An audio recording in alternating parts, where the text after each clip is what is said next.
Before I say anything, I want you to know that video is a little bit outdated, but the reason we showed it, or the reason I wanted to show it, not because to see my lovely face on there. Every time I see that, I must be anorexic because I look fat. But Miss Holly Grimwood, who you will meet in a minute, I just want to show you her talent because she is a very good at giving presentations, as you can see. I told this story many, many years ago when I was up here, and I'm going to tell it again because most of you may have forgotten, or some of you have not heard this. Back in 1956, my parents and my brother and my sister, we were all members of this church. And then one day they came to my parents and they asked us to leave, to start Faith Presbyterian Church. That's supposed to be funny. And the real reason I told that story again is after I told that story, I was out there in your narthex, standing just kind of talking to people. Paul Vance, Paul, you listening this time? Paul Vance came up to me and said, "Your parents were actually asked to leave this church?" I said, "Paul, you didn't listen to the rest of the story." So I had to tell it one more time, Paul. You got it this time, but they really were just asked to leave to go start another church. There was a young missionary student that was working with the downtrodden and the homeless in a large city back east. Every morning before she went to work with those people, she went to a small coffee shop and read her mail from the previous day. And this day, she was reading her mail, she opened a letter, and there was a brand new $20 bill inside. And she was so excited because you can just imagine missionary students, or missionaries in general, don't make a whole lot of money. They make very little money, almost probably not a whole lot more than the people they're serving. And she was so excited. But she looked outside, and there was an older gentleman standing next to a lamppost. Old clothes, disheveled, he looked hungry.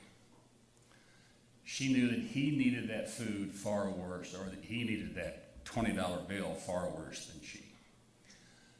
But she was puzzled how she was going to give it to him without embarrassment.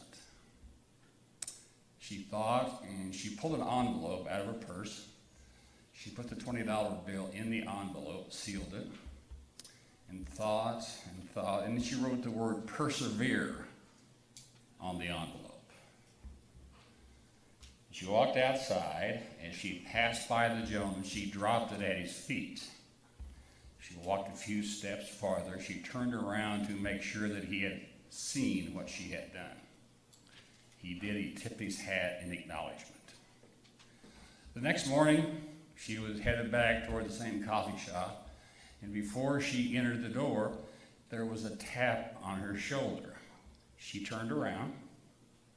Here was the same gentleman, same clothes, looked about the same, but this time, big smile on his face and had a big wad of money. He gave it to her. She turned around and said, "Now, what is this about?" He said, "Persevere paid 200 to 1.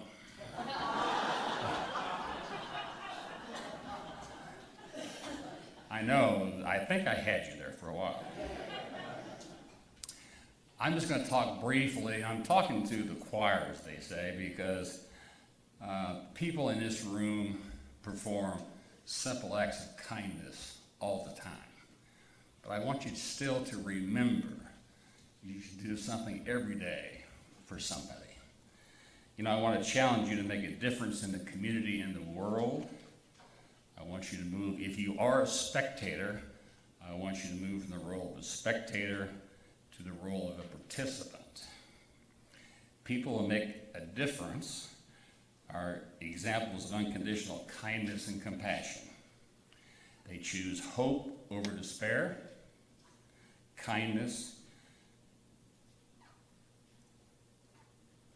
hope over despair, optimism over negative thoughts, and caring over indifference.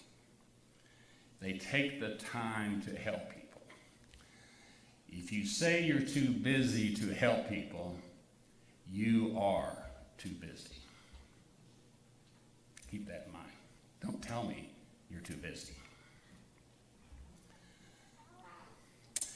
I tell stories, and I love this story. You may have heard of it. If you haven't heard it, I still think it's worth repeating. Kindergarten teacher asked her class to think of things that made a difference in their lives. It was around Thanksgiving time. A little boy drew a picture of a simple hand, which we've all done. You trace your hand. So after they passed all the papers in, they saw this hand and they were trying to guess what the little boy was trying to get across. One little girl said, "Is that the hand of the farmer who's going to grow our food for us to eat?" No. Was it the hand of God? No. Because all the other kids, of course, had drawn pictures of family feasts and everything else you can think of during Thanksgiving time. But nobody could guess what the little hand meant.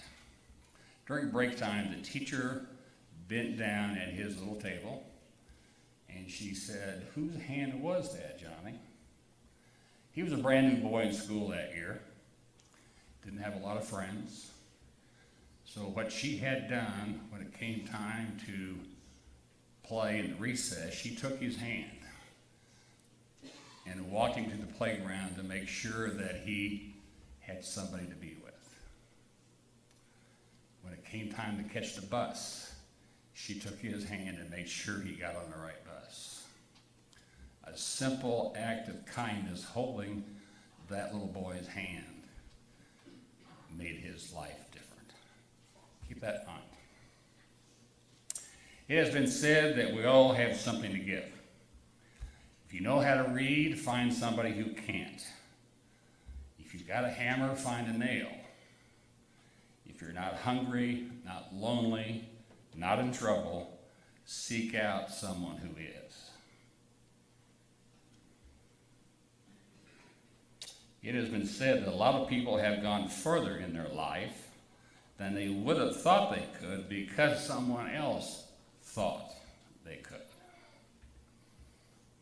Another story I like, this is my favorite. And sometimes I get a little bit emotional even saying it. There was a gentleman who lost his wife. He was elderly, in his 80s. I shouldn't say elderly, I'm almost there. I should say this gentleman just lost his wife. The little boy, 4-year-old neighbor across the street, saw the gentleman sitting on his porch crying. And so he walked over, crawled up into the old man's lap, and sat there. When he got home, his mother asked him, "What did you say to the old man?" He said, "I didn't say anything. I just helped him cry." So think about that. There's many times you can help people cry by just doing very simple things.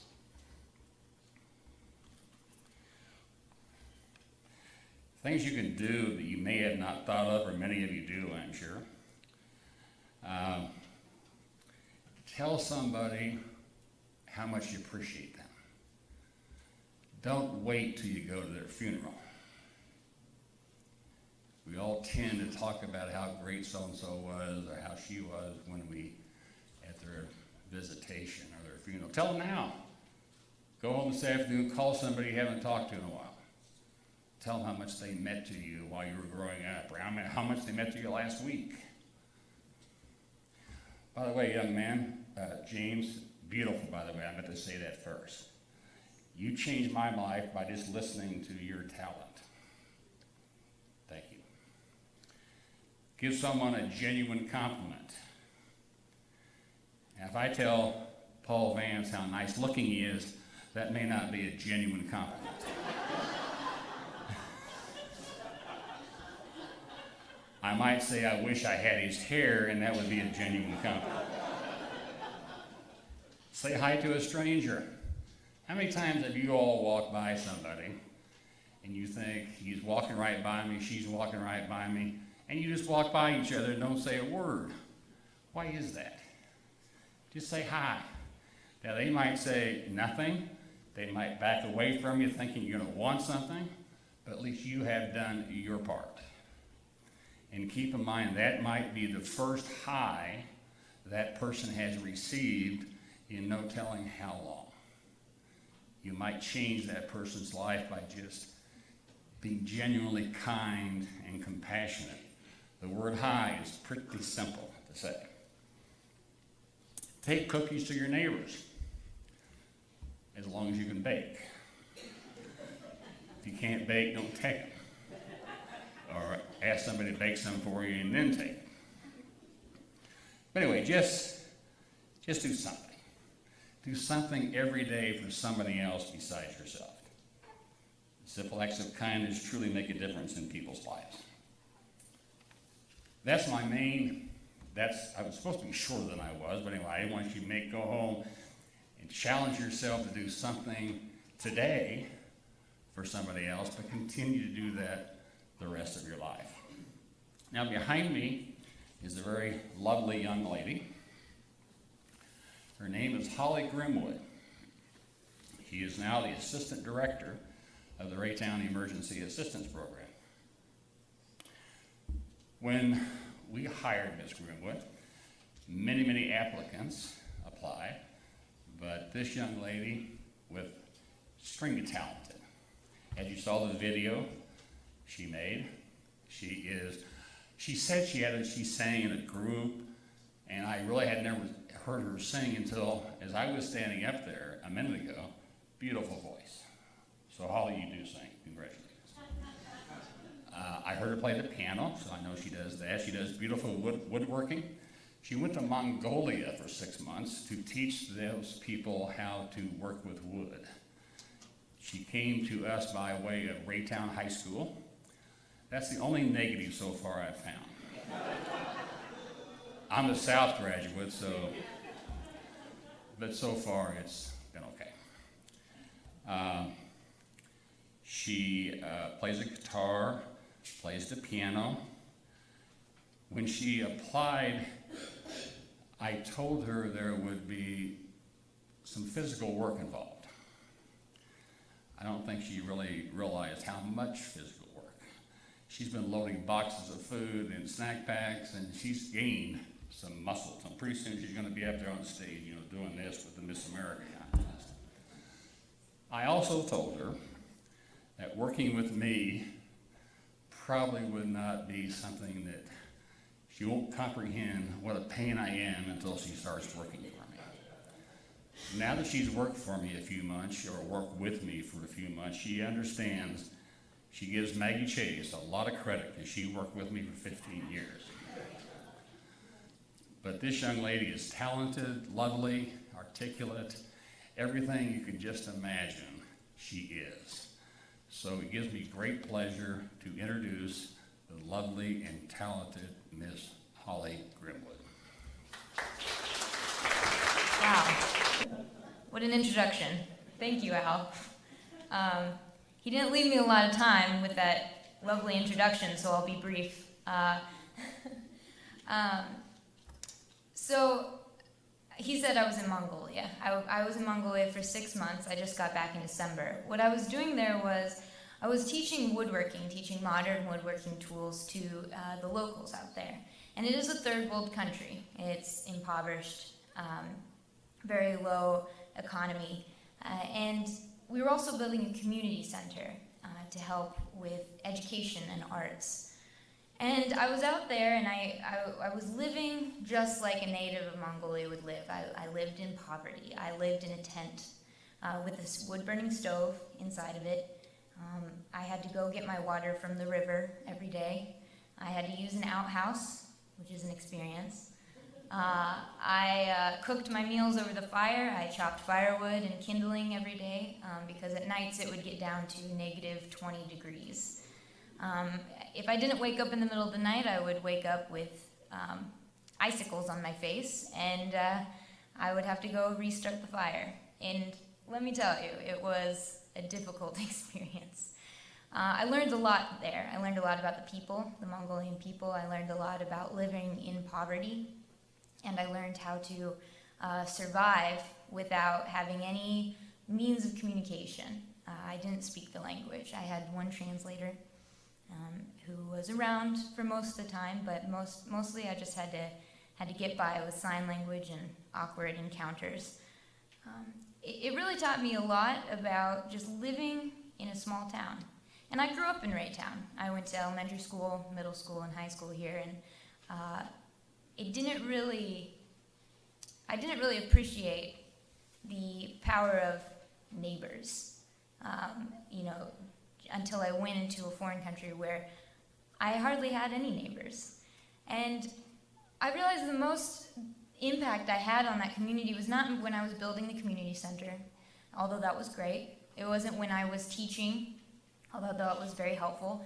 But it was when I was just walking around the village and I was asked to help carry some water by an elderly woman, or wrangle up a loose cow that was running down the road.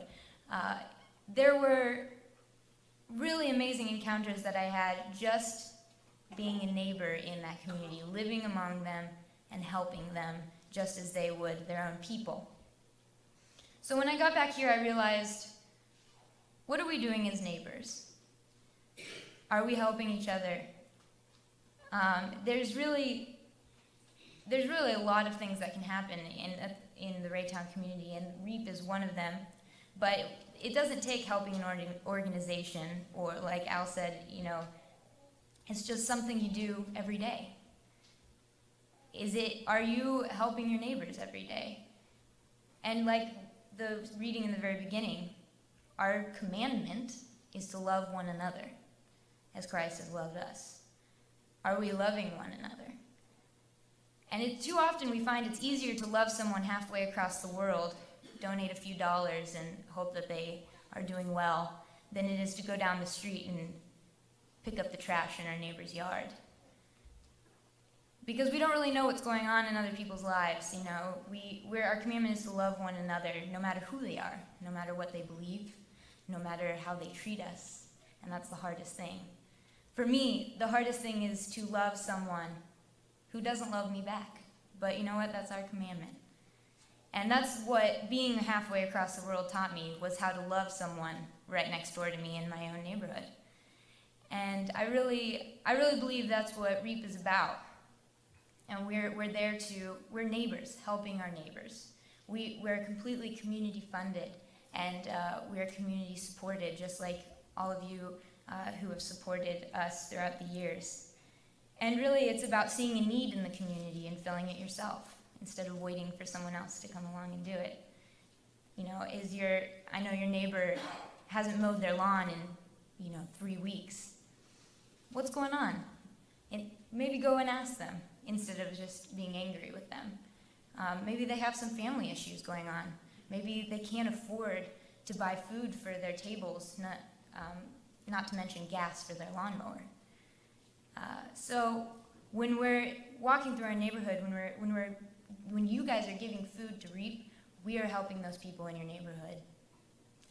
Because Al said this before, but I like what he said, because the people that come to REAP are people just like you and I. They're people right next door to us. They're families, single moms, grandfathers who have been abandoned by their own families. And it's our job to love them as our neighbors. So, one person who has recognized a need in the community is someone named Shirley Latari. And you may know that name. I had a lovely video planned, but due to technical issues, Shirley, we couldn't get it. But I just want to mention her name because 32 years ago she recognized a need in the community, and that was for funding for utilities and food, and she did something about it. And I am so excited to be speaking here today because this is exactly where REAP began 32 years ago. And it was people like you and Shirley Latari who recognized a need and decided to do something about it. And so it's an honor to be here today, and I just want to challenge you to love your neighbors. even the ones who are the hardest to love.